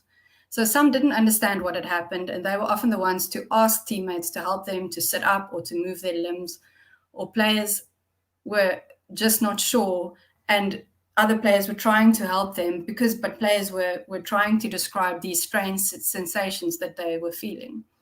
It's important here to know that players with spinal cord injuries are mostly conscious, and they're talking and they experience variable neurological symptoms, but not necessarily always pain. So this can really create confusion around the nature and the severity of the injury. So understanding the way and the words in which these players describe what they are feeling are really important for teaching players about these injuries and recognizing them in their teammates, especially when teammates start saying strange things. And I think it's also the same in concussion. Players need to know what to look for in their teammates, and they need to hear real stories to really understand that. So for me, these were a few of the things that already showed me a tiny bit more of the picture, and also how complex this picture can be. But just as the injury is complex, the management of the injury may be no different. When I look at the management of some of these players, you realize that it's indeed a systems problem. So from a systems thinking approach, we know that interactions on multiple levels of a specific system can result in a final outcome.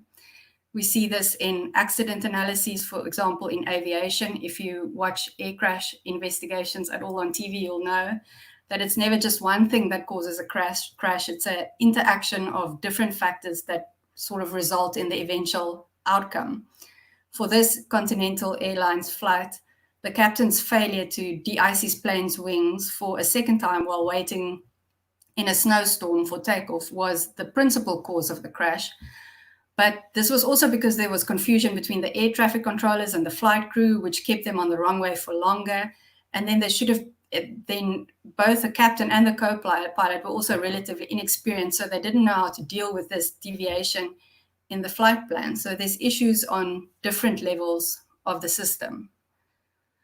I didn't specifically look at the different levels of the injury management system, but just from the player's voice, these interactions were already clear and were, for example, influenced by the presence and skills of medics, the availability of equipment, the waiting time for ambulances, and all together these interact and create the eventual outcome.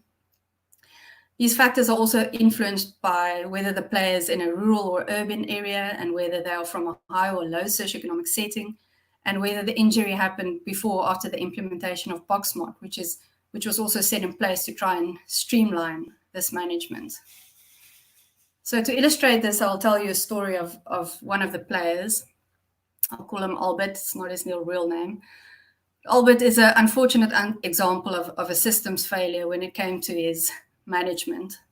And Albert's views give us insight into a player as a receiver of our care, but also to the context that influences this care and the emotional experience tied to this care, all of which is really important if we want to find better ways to provide optimal care. So this is how things went for Albert. Albert played for a club in a small town, and he broke his neck when the scrum collapsed. When everyone got up, Albert didn't get up, and the team had no medic, and the coach was unsure of the protocol, so only stepped in when Albert was carried off by 3 of his teammates without a backboard or even a stretcher, because they actually thought he was just winded. And Albert also thought the same and actually had no idea that breaking your neck was even a possibility in rugby, or what you are likely to feel if you do break your neck. And they waited for 3 hours for an ambulance, which is not at all unheard of in South Africa's more rural and areas and also in our public healthcare system. Although this is something that could have been avoided if someone had phoned Spineline, which is BoxSmart's dedicated emergency number that will fast-track the player to the nearest hospital capable of dealing with such an injury. But the ambulance was taking long, and they realized it was serious, and now Albert started also realizing that something was very wrong.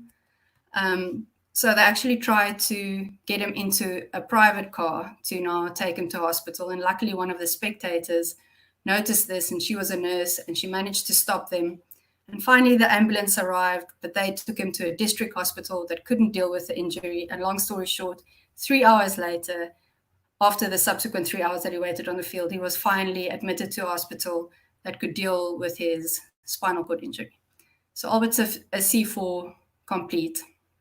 And there's no way of knowing if he was a C4 complete from the moment his injury happened or the subsequent events with the pressure on his spinal cord for such a long period of time. But I think that's not really the point. The point is trying to get management to these players in a way that is optimal and in a way that is really adequate, at least. So these were also issues in various levels of the system that had to be taken into consideration if we want to try and find ways to improve our care and make it really player-centered or player-focused. So if we now move on to the value of the player's voice in living with the injury, I think firstly I came to realize what it meant for them to be able to talk about their injury and the way it's changed their lives, with the hope that others may learn from their experiences, and also to create awareness around the fact that some players' lives will completely be changed by injury, and they need us and our governing bodies of the sport to hear these stories and to work towards ways that can keep supporting the players, not just in injury prevention, but in long-term player welfare. What was really clear in these players was the meaning of sport, especially for a person with a strong athletic identity. For most of these men, this was an important part of who they were. The majority of the players described the meaning and the effect that sport had on them, such as identifying as a sportsman, and also group identity and being part of a team. Sport as an outlet to get rid of frustration, to stay out of trouble, the friends you make in sport, being competitive, and the importance of athletic performance, and just listening to the athletes also speaking in Vincent's talk. The characteristics that sport had shaped in them, like being disciplined. It was incredible to hear how these players talked about their love for rugby and what rugby meant for them.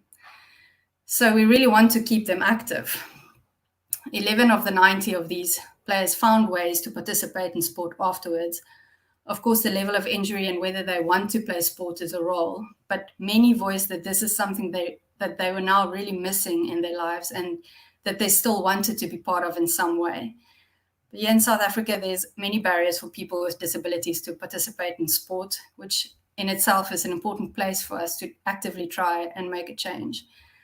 What players had to say about what sport meant to them after their injury, I think is a really important motivation in this regard. After the injury, sport became about being healthy and helping them maintain their health as a person with a disability. They also identified sport as contributing to their independence because it made them stronger and more functional, and it helped them with a process of adaptation and coping, and also helping them to reconstruct this identity in a similar way.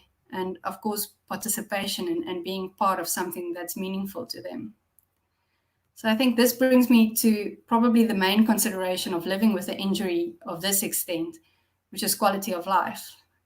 In the quantitative part of my thesis, I looked at the factors most strongly associated with quality of life, and it became clear that players with lower levels of quality of life, players with lower levels of quality of life have lower levels of participation, lower levels of income, lower levels of education, and increased health concerns, and they're also often were the ones who made use of public health care. But what was interesting from this, that was from all of these, participation was by far the most important factor. So participation in a sense that being part of activities and roles that are meaningful specifically to you as an individual. And interestingly, not the level or the severity of injury. So this became more clear in the interviews as well. It could mean sport for a person with athletic identity, but also the choice to participate in other ways that are meaningful to them, whether this is in work or community or within their family roles. And I think this is where our roles, whether it is as researchers or as clinicians or supporting organizations, need to really reflect on what it is the players find meaningful, not necessarily what we think they need. We need to include the voice of the player or the patient or the person with a disability in any decisions we make. Nothing about us without us as well is a well-known term in the disability rights and activism circles, but I think it's also an important lesson for sport and for injury prevention and for injury management as well. There is an important consideration to participation though, and that is that you need a foundation of health to enable you to participate. Once you have a spinal cord injury, you have a different baseline of health, so to speak. So there are secondary and associated health concerns that must be managed. And although you want to essentially be able to self-manage and to prevent these injuries, you still need a healthcare system that can really support you in supporting your health. So I wanted to understand the experiences of these players of the healthcare system in South Africa and how accessible and acceptable they perceived it to be. So for this, you just need a bit of context for this healthcare system. In South Africa, 16% of South Africans have medical insurance or health insurance that provide access to our private healthcare. And the remaining 84% relies on our national tax-funded public healthcare system, which is staffed by only 30% of the doctors in the country. So our healthcare system is very far from equitable, and this inequity is magnified for people with disabilities. So especially for players using the public healthcare system, they often reported what they felt was poor quality of care, long waiting times, unavailability of healthcare providers, negative attitudes of staff, especially in terms of shared decision-making. Patients with long-term spinal cord injuries have often figured out what works for them, and healthcare providers really need to listen to and respond to and negotiate and respect the patient's own knowledge and experience in this sense. Other factors such as the unavailability of stock, the availability and affordability of appropriate transport. And then for players who made use of the private healthcare system, the substantial costs related to the private healthcare system also meant that these players found it difficult to access care and would often avoid or delay seeking care.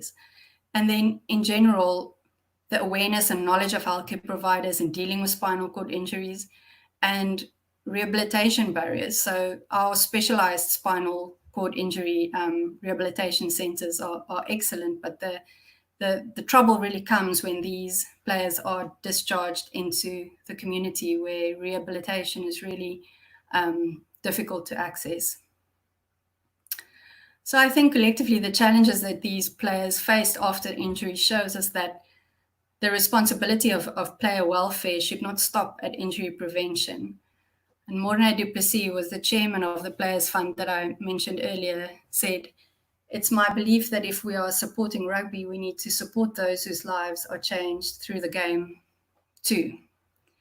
So in conclusion, what I learned is that the context in which the injury occurs and managed is important. And the player's voice will really help show you more of this picture.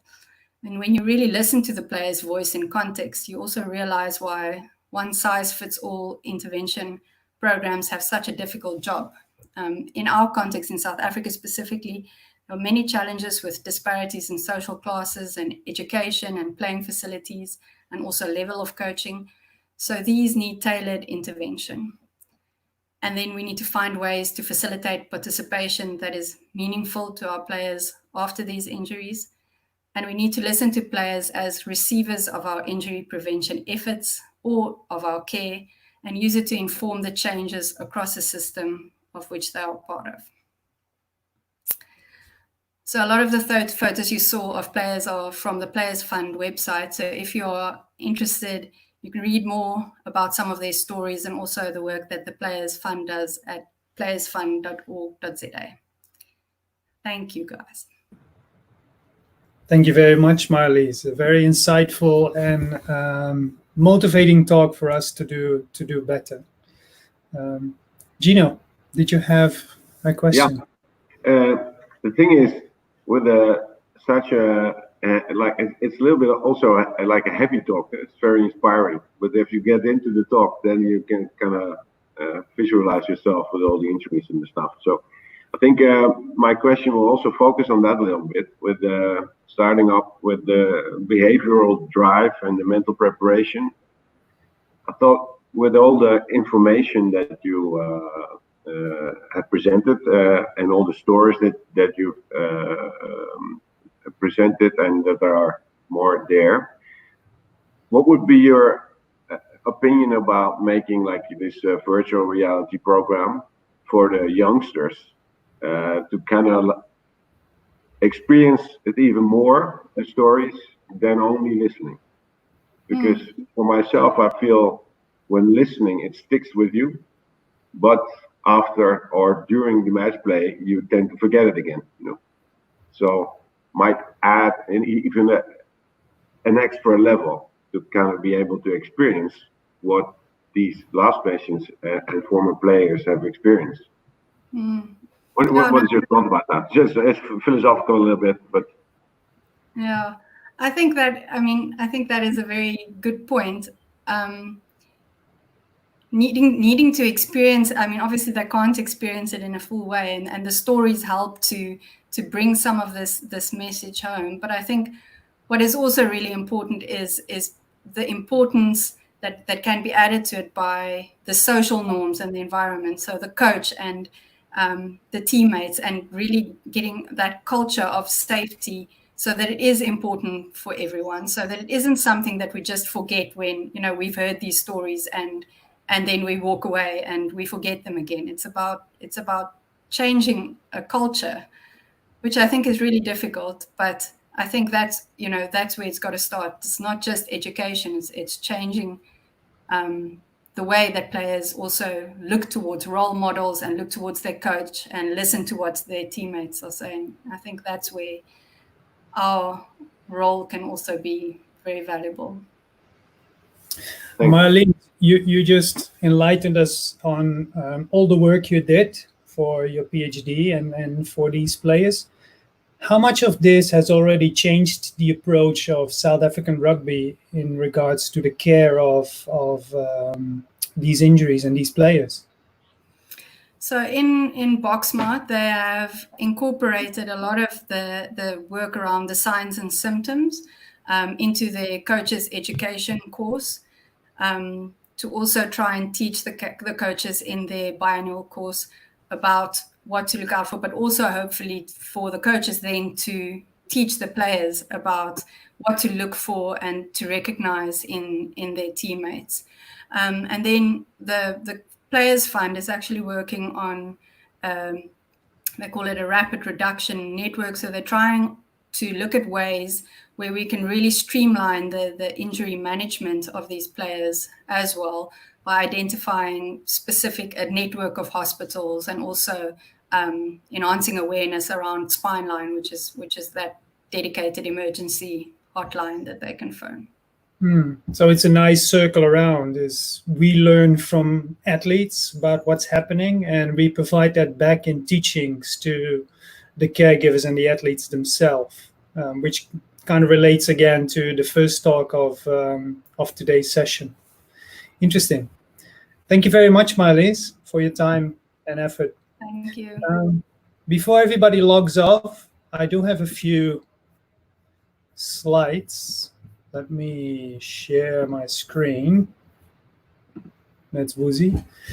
So I scribbled down some take-home messages from each of the talks we heard today. Caroline Bolling enlightened us that we need to empower athletes and coaches. We need to teach them how to take care of their health instead of providing clear-cut solutions in the long term that will provide better options.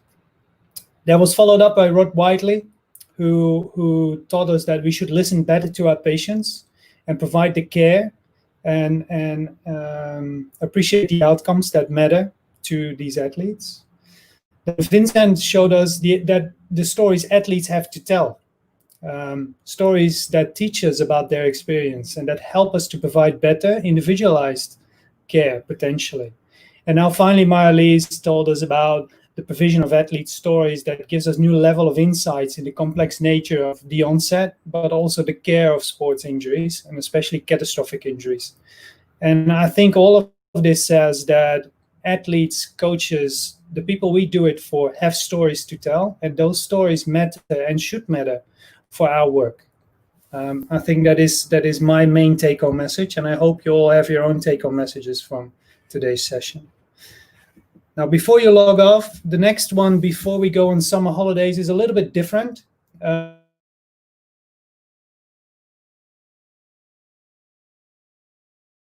Panel discussion, sports and exercise medicine. There is an elephant in the room, not only in terms of inequity on the work floor, but also potentially in terms of inequity in the care we provide, as most of the care and the evidence we have is only based on certain groups within our society.